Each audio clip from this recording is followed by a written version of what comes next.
Hi, my name is Alicia Jenelle. I'm the owner and lead event producer of the Jenelle Group.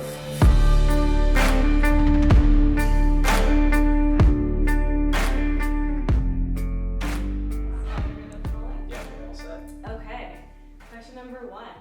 When you're creating an emotional, impactful event experience, how do you balance unexpected moments with thoughtful planning to make sure the connections feel real?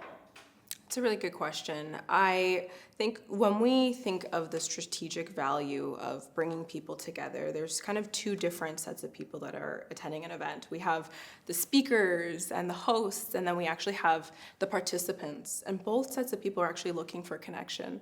So our approach to creating a genuine space for people to have these organic moments that are a nice surprise is creating a safe space for both of those sets of people.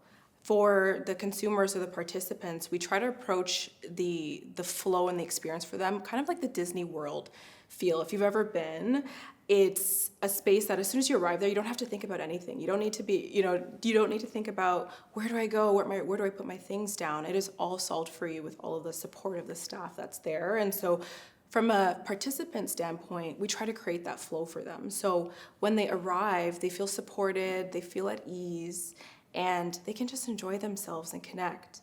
And on the flip side, the same approach we take for the speakers and the host, where anytime they need something, they know they can give us a call, or we'll go through rehearsals with them and make them feel supported. And then these fun moments get created when both of those type of attendees feel at ease. An example of that, so last year we produced an event with Ndaba Mandela, which is Nelson Mandela's grandson. And there was a moment, he was a keynote at the event, and there was a moment where he literally stood up, he raised his hands out, and then he started chanting a mantra and asked all of the attendees to stand up. And these were CEOs and executives from across Canada, and they all started chanting this mantra to inspire themselves and to be encouraged. And it was a moment that just created so much emotion. And so back to your question of when we think about the strategy or planning part, we knew he was going to have a powerful segment, but we didn't know that it was going to evoke so much emotion. And so for us, really creating that safe space for the people that we work with, again, whether they're a participant, whether they're involved in the event, really allows for them to feel empowered to create these genuine connections. Okay, so you've mentioned learning from others along the way, including mentors like Chantal Clark. How do you now foster the same kind of mentorship culture within your own team? So I have worked with corporations, I've done the 9 to 5, I've worked with agencies, and I have received mentorship in so many different styles. Chantal Clark being more of an organic relationship outside of that kind of 9 to 5 format. And then I've also had more formal mentorship opportunities as well. And what I've gleaned from both of those is genuine support from both ends. When you're looking, as a mentee, I think the thinking is not just about consuming information from that mentor, it's also thinking about what can I contribute to them. And so with that same thought process, I try to apply that to the experience that I have with my team right now of this revolving door of constant support, me giving to them, but them also giving to me. When I work with the team, I'm not looking for, to be the expert in everything. Like if I bring you on and you're the strategist, I am not going to compete with you in that way. I know I'm not going to be better at what you do than you are. And so empowering the team to really feel like they're valued and that they're leading the team, leading the clients, it gives them that space to be able to say, you know what?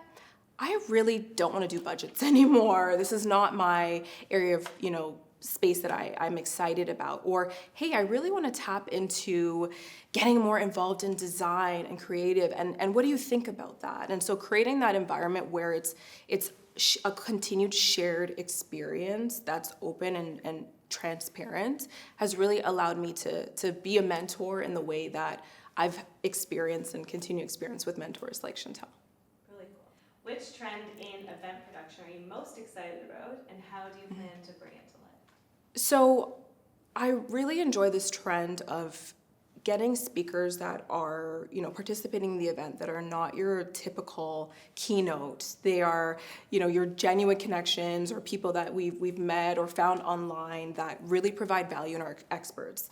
Back in the day when we used to look for speakers for an event, we'd have to go to an agency and go through a vetting process. And while that has been helpful more from an administrative standpoint, sometimes you miss the mark, right? And so being able to access people on the internet, now, we have this world of influencers and creators. We can reach directly with them and see how they're directly impacting their audience versus just watching a highlight reel from a speaker has been such a really great style that we've incorporated in a lot of our events. Why I think it's a trend right now and why we're really enjoying it is because you really get to have these like genuine connections with people that are real people and are not just, your typical keynote speaker or, they're paid to do this all the time. They are on the ground and doing the work. And I'm seeing that a lot, especially in our brand events where we're getting real people to speak. And we're seeing the impact on the participants. They feel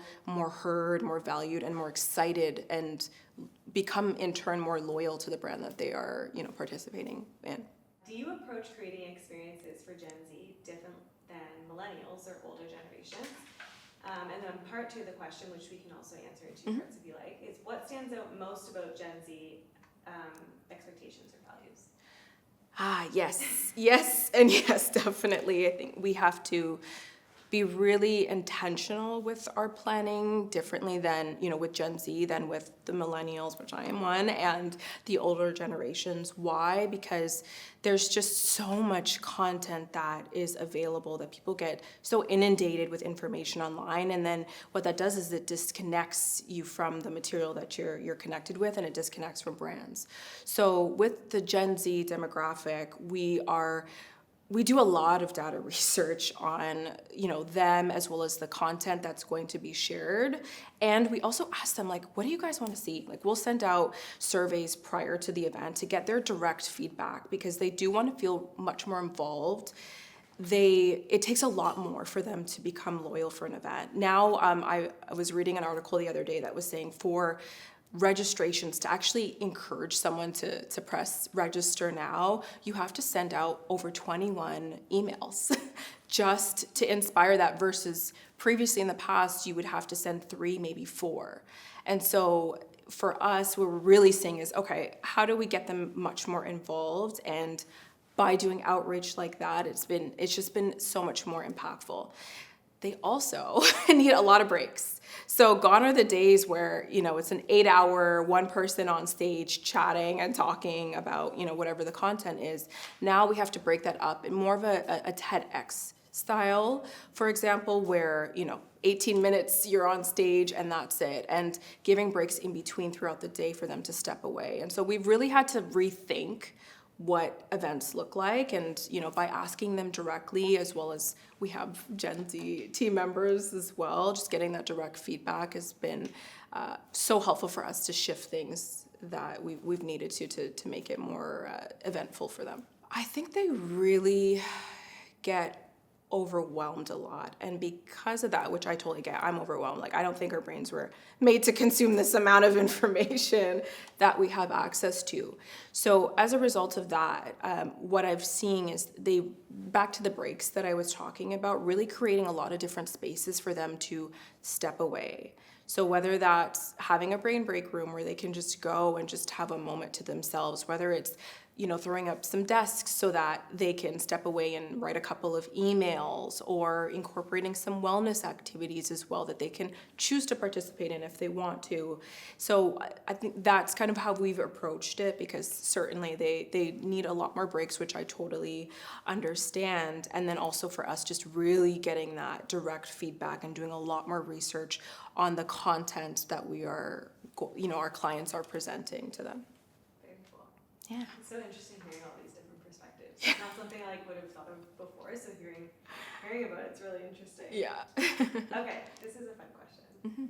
What does success look like for you at this stage in life? I really thought about this one deeply because there's so many layers to it. But I think for me, and speaking from an entrepreneurial, perspective, for me, success looks like being able to have the business run on its own without me being as involved. And my team's amazing. Like, they are all experts. They're great, and I think we're getting there. And a part of that is like me really letting go and just letting letting everything churn in the way that it does. And so it's a lot of life lessons and reflections that I have to be able to really achieve that success. But that's really what it looks like for me, to have that break and step away, still get involved, because I absolutely am obsessed with what I do. But it's really being able to do that, I think, is what helps me, look at what success looks like at the end of the day. Awesome. Yeah. That's great. Okay, where do you go physically or mentally when you need when you need fresh inspiration? New York. That is like my second home. You can do the most amazing things there. Just grab either dollar pizza or go on a skyscraper. And I just find it so inspirational. I have family there. We've got some partners out there as well and clients. And it's just an inspirational city. So, that is one space. And then, of course, I just travel like wherever. I think for me, I'm a person I like to have control. And so putting myself in a space that is new or feels like fresh and I can get out of my typical flow of the day, whether that's trip to Mexico or, going to my favorite city, that is really what I do when I need to like tap out physically or mentally. The last question we have is, what's a moment in your journey that really shaped who you are today? Ooh, who I am today. So many years ago, when I first started in the industry, I did a lot of weddings. And one of the first weddings that I did was an outdoor wedding. And it was just like so much was happening. With an outdoor wedding, there's so much, especially it was in Canada, so we know the weather is unforeseen, and there's just a lot of things to think about. And at that time, I actually had my husband supporting me at the wedding. And I don't even recall what happened in this one moment, but whatever it was, I just felt this sense of urgency rush through my body. And I literally started running to like the other end of like the space that we were working in to solve a problem.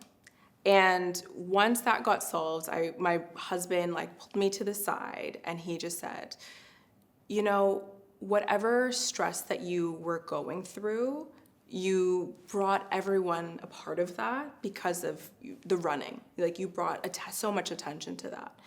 And, if you're ever going through something, like, try to see if there's a way to kind of consume it differently where it doesn't bring so much attention. And I've taken that away just in my life, but also in the work that I do, is we're not saving lives.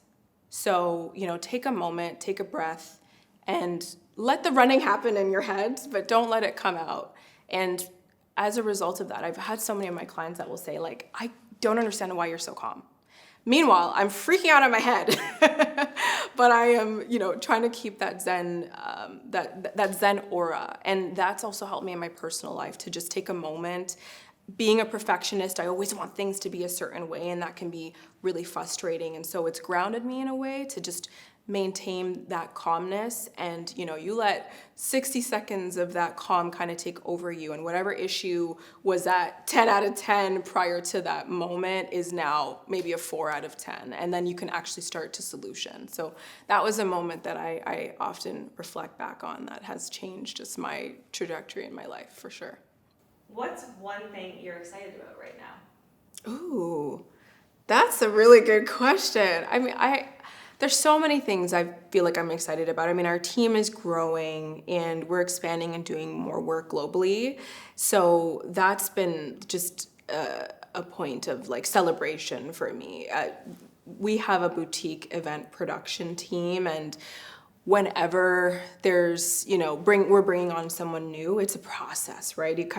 You interview someone and they tell you about their superpowers, but then experiencing it is another thing. And so we've finally found like the right set of team members that are like so amazing in different ways and have the coolest superpowers that like I admire them so much for. And so finally being in that space, it's exciting because we can say yes to a lot more things now. So yeah, I would say that I'm really excited about. And then maybe personally, family time is just such a big thing for me right now. It brings me so much joy. I know I shared before that like currently right now watching my sister's twins, and like while it's a lot of work, it brings me a lot of joy and like excitement, and just seeing the youth today and like what makes them excited and tick. Like it's been such a fun experience. So I love that.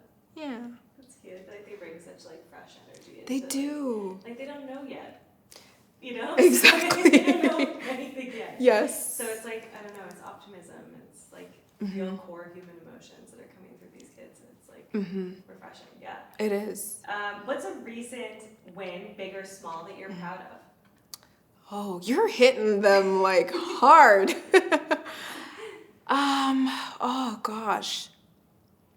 That one is a hard one. See, like I feel like I naturally go back to work, and I'm like, I don't know if like I always want to do that, and that's also a challenge I feel like entrepreneurial life, because everything is like so consuming. But we recently just won a really big client. I can't name them just yet.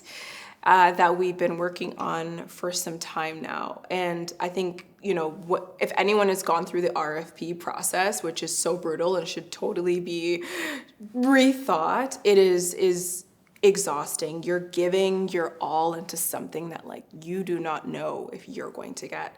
And it's physical, it's mental, it's financial investments that you're putting in. And so to be able to receive that and be told I hear you and like I love you and we really need to work together, so much so we're signing the dotted line, is such a rewarding experience. And I think at any point in the stage of like being event producer or an entrepreneur, being able to hit some of those moments is so rewarding. So yeah. Amazing. What do you do to celebrate? So many things. Either Netflix right now, I'll go on a binge. Love Island has been my thing. I literally, right? What's the term? Bombshell? Like that's, yeah. So I could celebrate by just spending a day binge watching. Sometimes I'll like go out with family or the team and just get some, food. And I think that's really it. Food, Netflix, that's kind of my moment of appreciation. Or I will spend. I will like buy a bag, I love how confident you are in how you choose to celebrate, because a lot of people will downplay that when everything you just said, I was like, that sounds awesome. Thank you. You know what I mean? So like, thank you for bringing that in. Like that is great. Thank you. My husband may not agree with the spending part, but Whatever, it makes you feel good. right? Yeah. Okay, one last question. Did you always want to be an entrepreneur? Did you know you were going to be one growing up? I didn't, but I grew up in that environment. My dad was an entrepreneur. He was a mechanic and he worked his butt off, and I really respected and admired that within him. And I think what I noticed, in terms of his traits and mine, there were some connections there of like independence, not wanting to hear the word no, and it's thinking about, well, how can I make this work, or how can I be more creative to get to X solution, and a glass ceiling doesn't like to see me coming, because I will go right through that. And so I think seeing some of those traits in him of just like the resilience, over time I learned that, oh, this is the path for me. I can't stay within a box. I respect the box. I learned a lot while living in that and working in that more of a corporate space, but I thrive in this world. As hard as it is and as exhausting it is, the reward is just an abundance that brings me so much joy, and I just could not go back. Amazing. Yeah. Thank you. I know I said that was the last question. Oh, But there is one more. okay. Your life is a book. Each year is a chapter. What is the name of this current chapter that you're in? I feel like you should just low-key do this for a living, because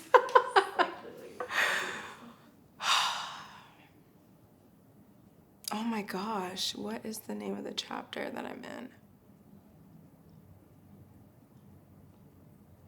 let go. Should I elaborate? I can elaborate. I am really in a space now where I've accepted, like, life is gonna happen. You know, you're gonna lose people, you're going to, you know, there's so many unforeseen occurrences, whether you plan for them or not. And I am in the space of embracing, like, that is okay. And life is, no, it's not necessary to, like, freak out when things don't go your way, and, like, embrace that part of life. So that's the name of this chapter. Thanks.